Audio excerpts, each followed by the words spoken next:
सिंहासन 32। विद्यावती नामक 17वीं पुतली। विद्यावती नामक 17वीं पुतली ने जो कथा कही वह इस प्रकार है। महाराजा विक्रमादित्य की प्रजा को कोई कमी नहीं थी।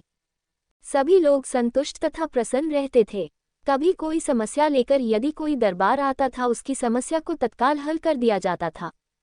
प्रजा को किसी प्रकार का कष्ट देने वाले अधिकारी को दंडित किया जाता था। इसलिए कहीं से भी किसी तरह की शिकायत नहीं सुनने को मिलती थी। राजा खुद भी वेश बदलकर समय समय पर राज्य की स्थिति के बारे में जानने को निकलते थे।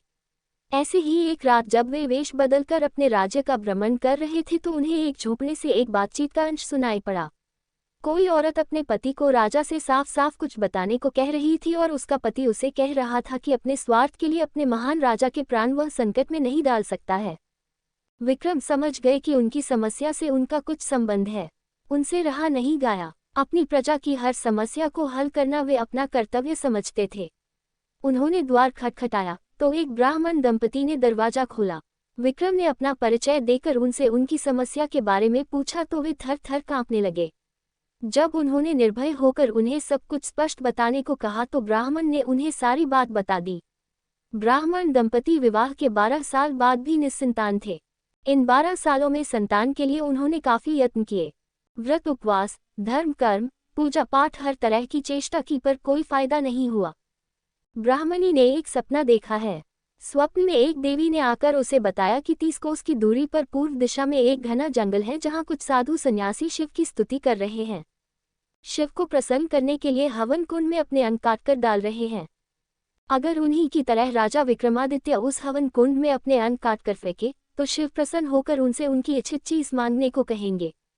वे शिव से ब्राह्मण दंपति के लिए संतान की मांग कर सकते हैं और उन्हें संतान प्राप्ति हो जाएगी। विक्रम ने ये सुनकर उन्हें आश्वासन दिया कि वे ये कार्य अवश्य करेंगे। रास्ते में उन्होंने बेतालों को स्मरण कर बुलाया तथा उस हवन स्थल तक पहुंचा देने को कहा। उस स्थान पर सचमुच साधु सन्यासी हवन कर रहे थे तथा अपने अंगों को काटकर अग्नि कुंड में फेंक रहे थे। विक्रम भी एक तरफ बैठ गए और उन्हीं की तरह अपने अंग काटकर अग्नि को अर्पित करने लगे।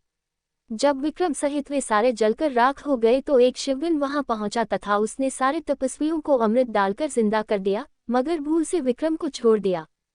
सारे तपस्वी जिंदा हुए तो उन्होंने राख हुए विक्रम को देखा। सभी तपस्वियों ने मिलकर शिव की स्तुति की तथा उनसे विक्रम को जीवित करने की प्रार्थना करने लगे।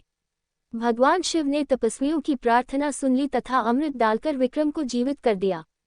विक्रम ने जीवित होते ही शिव के सामने नतमस्तक होकर ब्राह्मण दंपति को संतान सुख देने के लिए प्रार्थना की।